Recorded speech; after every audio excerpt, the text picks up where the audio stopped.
make a vastly different choice than the specs indicate, like i.e. husky voice, do you also give an additional take that stays true to an original breakdown? If I'm going to go really far away, if I'm going to go really far away, I will do that as a second take. I will try to give them my insane version of what they asked for. But everybody on the one that I spoke of earlier, where she was gigantic, but she doesn't know she's gigantic, I knew everybody in production, and I was requested to audition for that. But that is a brilliant question. I would honor the writing and the character description, because if you don't know everybody, you don't know how that character fits into their orchestra.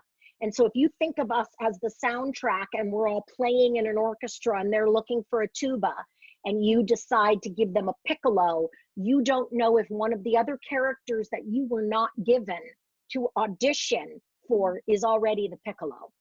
So in my take 2, and I always do 2 takes and never anymore, I gave them the original, I gave them their husky voice. That's what she sounded like. She was, she laughed at everything and she sounded like that. And that I did second. And I announced it, because I'm me. I announced saying, okay, now here's what you wrote. Take 2. And that is what I do. So if you are a beginner, and forgive me if you're not, mostly if you're well known, I would flip it. I would do exactly what they want. And then when you label your file to send it in, always put 2 takes in the name, so that they know that you're going to do 2, and they will listen to the second one.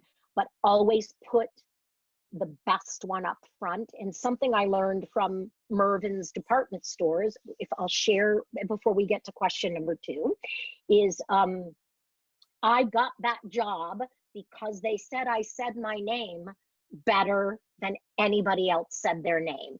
And that was me being just so excited to be there. I said, hi, my name is Candi Milo and I'm with William Morris. Profile! And I was like, I'm just saying you can't do all of that in a slate, because they won't listen to you thinking you're crazy. But slate with energy, if a slate is called for, and put your best work up front. The best work is first, because there's no chance that they'll listen to the second one.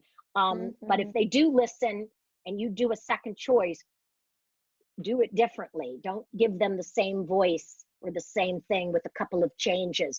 Better to scrap the whole thing and do the first one really great with all the changes, and then find a second voice. And if you ain't got a second voice and you don't switch up the character, don't do a take 2. Just hit them and run. Everybody's busy. Hit them and run. So good. I know in some of our classes, people will say, oh, no, my third take was the best. We're like, don't do that. Put your first take as the best. Right. No one's going to listen. So that Andrea Romano gave, who's an Emmy Award winning, like Paulette, but an Emmy Award winning voice director, who said that she would voice direct. She was my voice director on Puss in Boots. And then she had auditions to listen to as she was shoveling in dinner.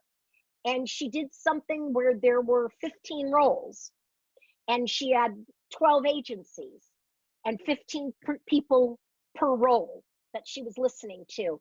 And then agents begging her if they could slip in 1 or 2 people. I'm begging you. And she said, 8 hours after I've worked all day, while I'm eating, listening to people. And she said, what they got was, hey, this is Candi Milo.